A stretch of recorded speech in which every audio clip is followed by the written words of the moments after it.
What's up guys, in this video I'm going to share 5 of my favorite gym tips and tricks that you can use to improve your performance immediately.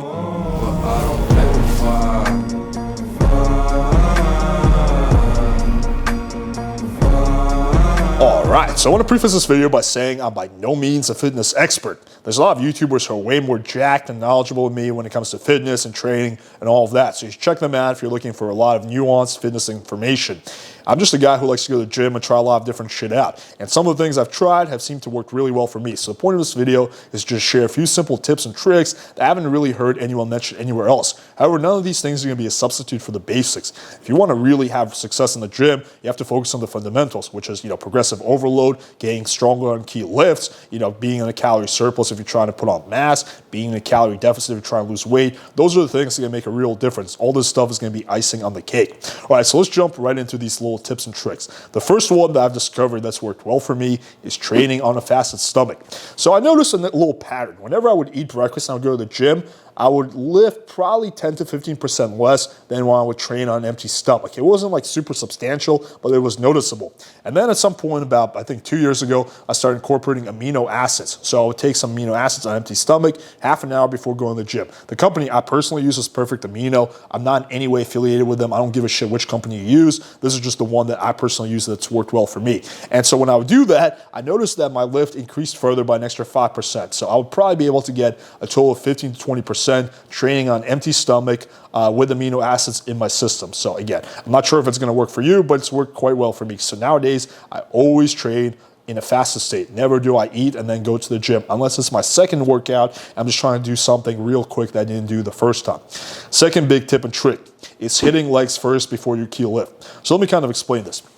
The way I structure my workout is, day one, I'll do, for example, I'll focus on chest and maybe, like arms or something like that. Day two, I'll be focusing on back, and day three, I'll focus on shoulders and maybe more arms and abs, something like that. So day one, the key lift I'm trying to do is really bench press, right? Day two, the key lift I'm trying to do is, for example, let's say pull-ups, right? So before doing my key lift, if I do some kind of big leg exercise like squats, I'll do more on like big lift, like my bench press. I don't know why it works that way. I think it's because I guess when you're doing squats, like you're really just like all your hormones being released. Maybe it puts you in an anaerobic state. I don't know what the fuck it is, but I noticed this pattern. If I squat before I bench, I will do more on my bench. Again, probably something like 15%. It's not super substantial, but it's noticeable. So when you combine that with being in a fasted state, I can get, probably 20 to 30% more on my bench press just by doing those things, with all other factors being the same. So that's another thing that's worked really well for me, is always hitting legs first before my key lift. Third big thing that I want to mention is using these things for pull-ups. So I'm a big believer in pull-ups. I think they're great. I think they're a really good way to train, your whole back, strengthen your grip, strengthen your arms. I just love pull-ups. You don't have to do pull-ups. They work great for me. The problem with pull-ups for a lot of people, including myself, is sometimes your grip just can't fucking cut it. Like your grip just fucking kind of gives out. Like you just can't hold on anymore, right? And that becomes, something that gives out before your lats even do. So these guys are the ultimate solution. So you just put these around your arm. You can just get these on Amazon, and they basically give you like claws. You clap it to the bar, and this way you can get a few extra reps out when your hands are giving out. Now, of course, it's still important to train your grip, right? You do want to have strong forearms.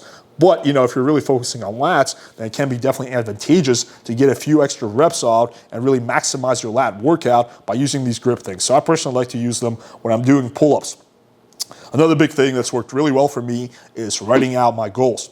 So I don't like to go to the gym and just fucking dilly-daddle, just try this, try that. The night before I'm going to the gym, I'm writing out all the things I'm going to be doing and the goals I'm trying to hit. Now, I don't always hit them because sometimes you're having a bad day, but I like to have a mental idea of what I'm trying to accomplish in the gym that day. I think too many people are just kind of going to the gym like, oh, I'm going to do this, feel like doing that, right? That's not really going to be effective. And the problem with that is you're going to be doing the same thing time and time again.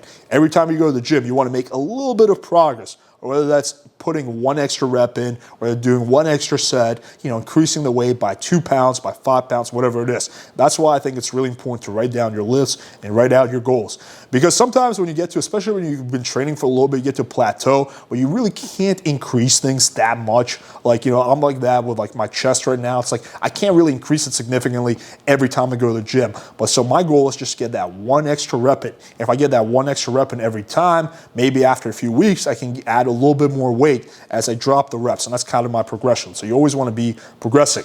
And last one is going to be a little bit unconventional, but I think it works really well. It's muscle tapping, especially when you're doing back. So muscle tapping means if you have a gym partner, they just tap on the muscle that's supposed to be activated on that lift. So let's say I'm doing rows, my muscle partner would, my training partner would tap on my rhomboids, right, and my rear delts, because those are the muscles that are supposed to be activated. The problem a lot of people have is they compensate a lot with their lats and other muscles that are not supposed to be working during that lift, and they put a strain on their neck, they put a strain on their shoulders, right, and they're not really significantly training the muscle that's supposed to be training. This can be very problematic when you're training small muscle groups, like for example, your rotator cuff, right? It's very easy to just start overpowering it by bigger muscles, but you can't do that if you want to train that small muscle group. So if you have a gym partner, it's really good if you have them tap on the muscle that's supposed to be activated, so then you can really visualize the muscle working and you feel the burn in the area where you're supposed to feel it. All right, hopefully you guys found these tips valuable. Show us some love by smashing the like button, hitting subscribe, and click the bell for notification.